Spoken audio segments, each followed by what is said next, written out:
Hey guys, welcome back to another video. Boy, has it been a rough past couple of weeks. I got married. Yay! And I had a wonderful wedding reception.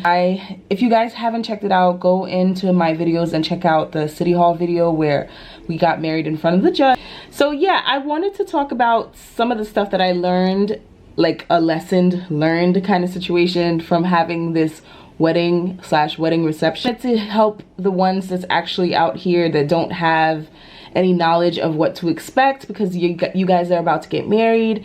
And you know, a lot of the things that happened to me nobody told me about, because I mean, let's be honest, like how many people you know is getting married right now? So these are the top 5 things to know when it comes to having a wedding, if you're having just a wedding, or if you're just having a wedding reception together, or just a wedding reception. These are the top 5 things that I learned after having my wedding reception. Number 1, be prepared to have people cancel on you.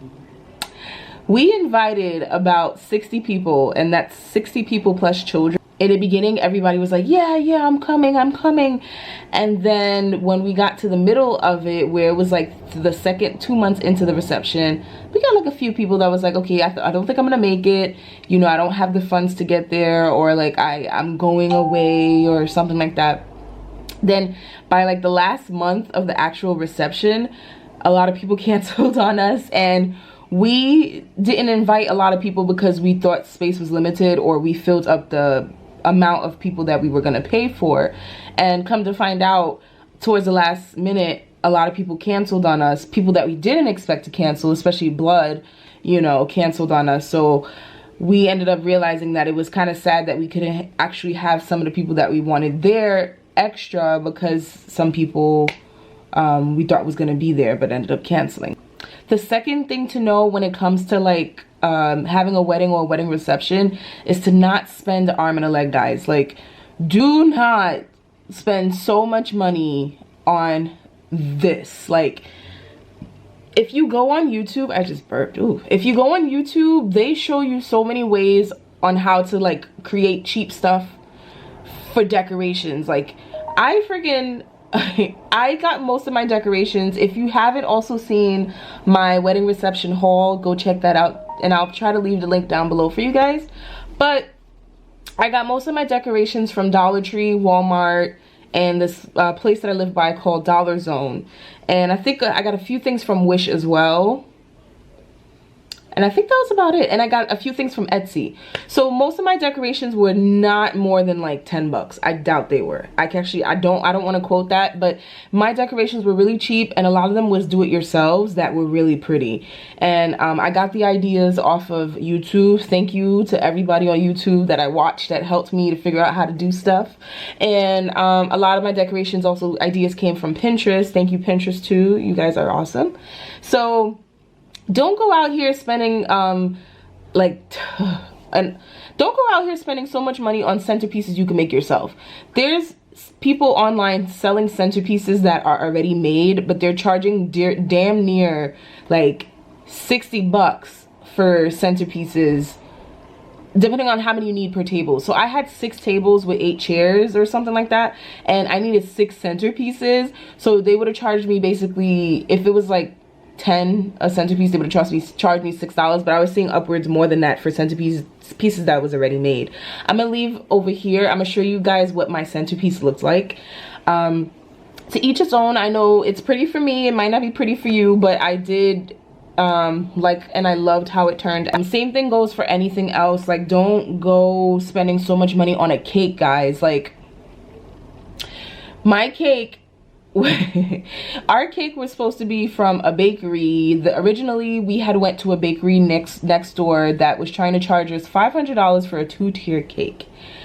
Whoa, right?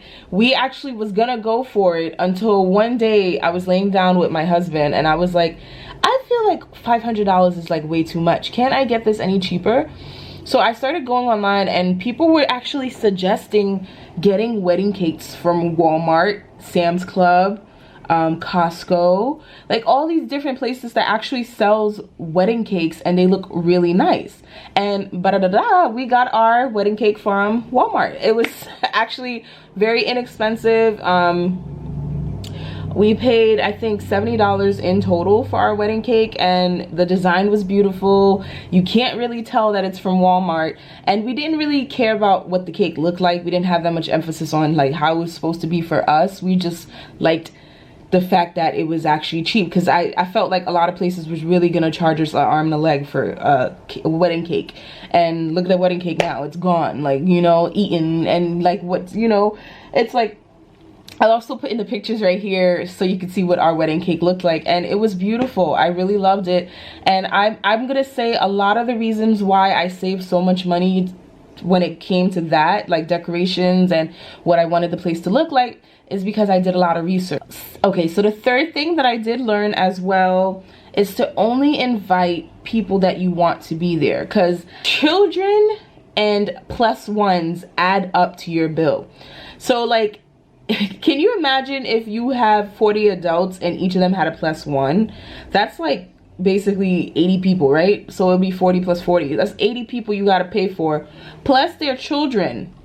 Their children, you know, like, so be aware of how many people is actually coming. Yeah, like, don't give plus ones really to people who just wants to add somebody to the place because they don't want to be alone. Like, you're gonna have fun regardless. I understand. Like, I feel like everybody should at least know someone, you know, within your guest list. Like, you know, I don't know. That's just me. I just feel like if you just started dating this girl for 2 weeks, she's like, I'm not going to go pay like a certain amount of money for her to be there, you know, and it's not real. Because this is like, guests don't really understand how expensive weddings get. Like, weddings can get really expensive, and it's like you don't realize that until after you're done and everything is over, and you're like, oh, we spent that much, you know. So be mindful of who you're inviting and make a wise decision. There's people who don't invite children at all, because children actually bring up the price to the guest list too. So if you don't want to invite kids, don't invite kids. Do you? The fourth thing that I learned, now this is not for everybody. This is for if you're that type of person who cares enough, but don't expect gifts from everyone.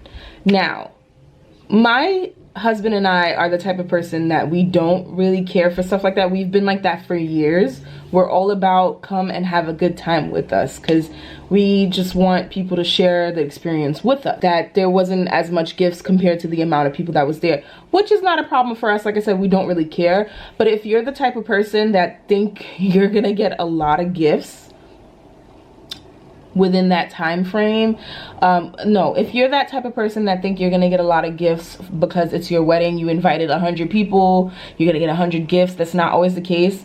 There will be those people that really can't give, or there's gonna be those people that really is there just to celebrate your union, which is okay. Like I said, it's okay to us, but you know, so don't keep your hopes high for stuff like that. And don't keep your hopes high that people will buy gifts from your registry, because that didn't happen for me. I had a whole registry with 33 gifts, and 2 people brought something from the registry, and a lot of our gifts turned out to be not from the registry. So don't expect people to automatically buy from the registry. The last tip that I have, the 5th thing that I have when it comes to having a wedding or having a wedding reception, is to enjoy yourself. Guys, I had 4 hours to celebrate with my friends and family. I got there late with my husband and the kids because we were decorators. We did not hire what do you call that? I forgot what you call that. But we didn't hire a designer or whatever for us, because they were trying to charge an extra $1,000, and we're only having a wedding reception for 4 hours. Like, that wouldn't have made any sense. Plus, a lot of the decorations we had went into the garbage. Like, we didn't need them anymore afterwards, so it would have been stupid and pointless to like hire someone to decorate for us, and we wasn't gonna need the stuff that was used or whatever. But yeah, long story short, we ended up decorating ourselves. Time got the best of us, and we ended up getting to the reception like 40 minutes late or something into our 4 hours. So after that, once we got there, people were hungry, they ended up eating. It wasn't until people had a little food, a little alcohol in their system, and they started to dance. It was so fun, guys. It was beautiful, it was magical, I loved it. But the time went so fast that I feel robbed.